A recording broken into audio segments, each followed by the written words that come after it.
You are now listening to Unrelenting Humans podcast.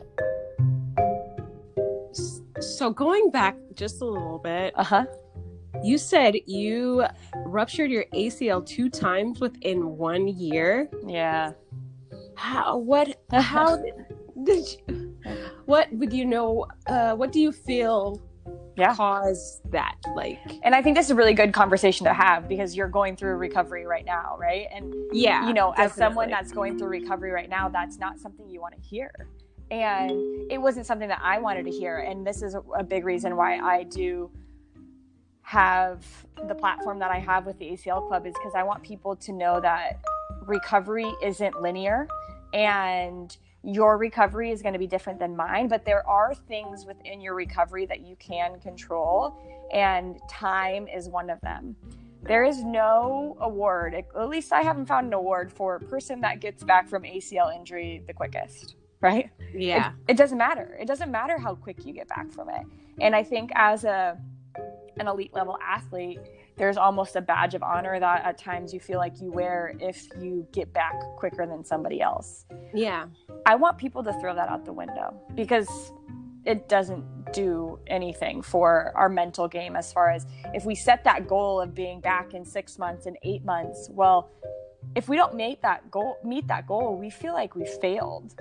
And that's not a failure because your body needs more time to heal.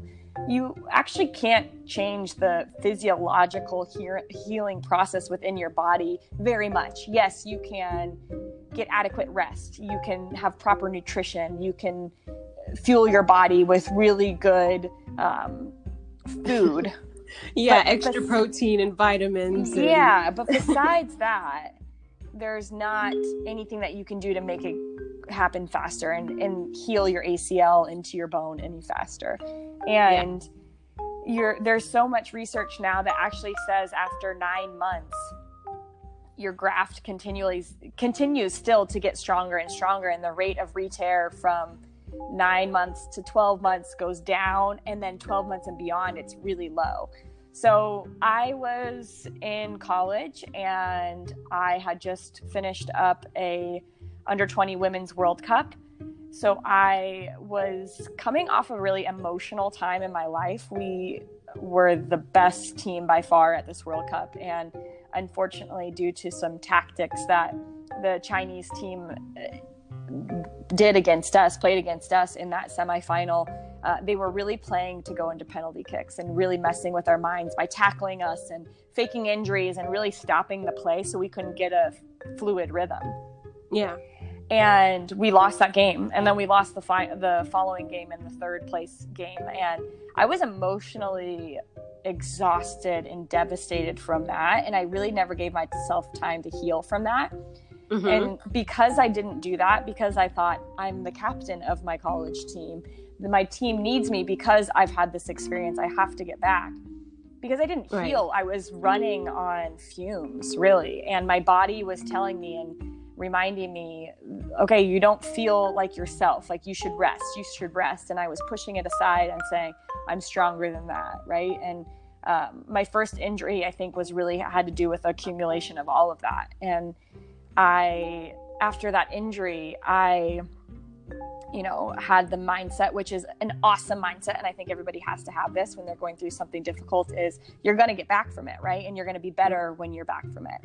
And unfortunately for me, I had a little hiccup where I actually had too much scarring in my knee. So they had to go back in when I started playing about 9 months later. They had to go back into my knee and clear out some scar tissue. So then I was going through about a 6